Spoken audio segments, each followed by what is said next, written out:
అంధకారమే. ఊబకాయాలు వస్తాయి, రకరకాల ఆరోగ్య సమస్యలు వస్తాయి, మనకు ఈజీగా డ్యామేజ్ అయ్యే పరిస్థితి. అసలు మానసిక ఆరోగ్యం దెబ్బతింటుంది సెల్ ఫోన్లు పట్టుకుంటే. ఇప్పుడు చూడండి, 10వ తరగతి అబ్బాయి హత్య చేస్తున్నాడంటే కారణం ఏంది? సెల్ ఫోనే, ఇంక వేరేది ఏం కాదు.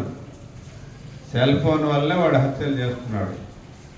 సెల్ ఫోన్కి ఆ శక్తి ఉంది, మనిషిని రాక్షసులుగా మార్చే శక్తి ఉంది. కాబట్టి దయచేసి మీరు ఆ సెల్ ఫోన్ని విషంలాగా చూడండి. ఒక నాగుపాము కంటే, ఇంకా దుర్మార్గమైన విషపాము కంటే ఎక్కువగా చూడండి. ఏదైనా తప్పనిసరిగా అవసరం ఉంటేనే మనం ముట్టుకోండి. అది మీ తల్లిదండ్రుల పర్యవేక్షణలో మాత్రం ముట్టుకోండి. ఒంటరిగా సెల్ ఫోన్ జోలికి పొరపాటును కూడా పోకూడదు. చిన్నపిల్లల్ని కూడా రాక్షసులుగా మార్చేస్తుంది. కాబట్టి దయచేసి దాంట్లో మనకు పనికొచ్చే విషయాలు ఎన్ని ఉంటాయో, పనికిరాని విషయాలు దానికి 1000 రెట్లు ఉంటాయి. మనకు ఒక మంచి పని కోసం 999 చెడు విషయాలు చూడాల్సిన అవసరం లేదు. అర్థమవుతుందా? అది తప్పనిసరి పరిస్థితులు వాడాలంటే తల్లిదండ్రులు, టీచర్ల పర్యవేక్షణలో మాత్రమే వాడాలి. ఒంటరిగా సెల్ ఫోన్ పట్టుకొని తిరుగుతున్నారంటే మీ ఒంట్లో ఒక అనుభవం అమర్చుకొని పోతున్నట్టే, స్మాష్ అయిపోతారు అంతే. మీకు భవిష్యత్తే ఉండదు. ఇది ఏదో మీ స్కూల్కి వచ్చాను కాబట్టి నాకు తోచిన 3 మంచి మాటలు చెప్పారు, అది పాటించండి. ఒకటి, ఫోన్ జోలికి పోవాకండి, అవసరమైతేనే దాన్ని వినియోగించండి. రెండవది, మీ ఆరోగ్యం కోసం ఖచ్చితంగా మస్ట్ ఏం చేయాలి? బట్టలు తడిచేటట్టు వ్యాయామం చేయాలి. తర్వాత ఏంది? మేము మెమొరీ లెవెల్స్ పెంచుకునేదానికి సాధన చేయాలి. అది కావాలంటే మీ టీచర్స్ ఎలా సాధన చేస్తే మెమొరీ పెరుగుతుందో మీకు చెప్తారు. మీరు నేర్చుకోవాలని తప్పన ఉండాలి, కానీ మీ టీచర్లు, మీ కరెస్పాండెంట్, మీ ప్రిన్సిపాల్, మీ హెచ్ఎం అందరూ కూడా మీకు సహకరిస్తారు. సరేనా?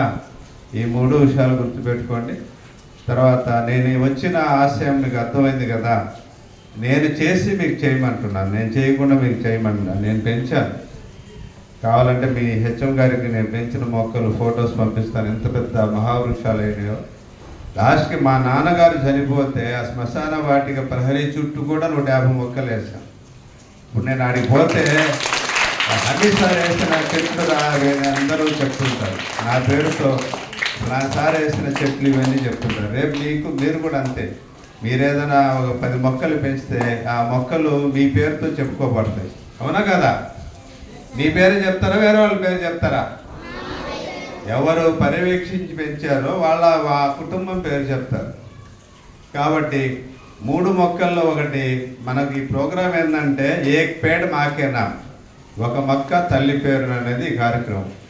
ఇప్పుడు నేనేమంటున్నాను, ఒకటి అమ్మ పేరుతో వేయండి, ఒకటి నాన్నగారి పేరు. అమ్మ ఎంత, నాన్నగారు కూడా అంతే ముఖ్యం కదా. ఒకటి మీకు చదువు నేర్పించి మీరంటే బాగా ఇష్టం ఉండేటువంటి టీచర్, గురువు కాబట్టి గురువు పేరుతో కూడా ఒక మొక్క వేయండి.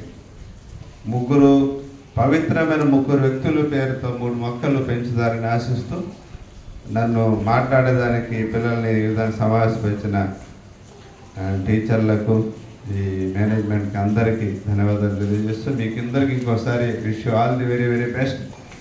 బాగా చదువుకోండి, మంచి భవిష్యత్తు ఉంటుంది. ఎవరైతే ఇష్టంగా చదువుకుంటారో వాళ్ళు అద్భుతాలు చేస్తారు. మీరందరూ అద్భుతాలు చేయాలని నేను మిమ్మల్ని అందరినీ ఇంకోసారి ఆశీర్వదిస్తూ థ్యాంక్ యూ.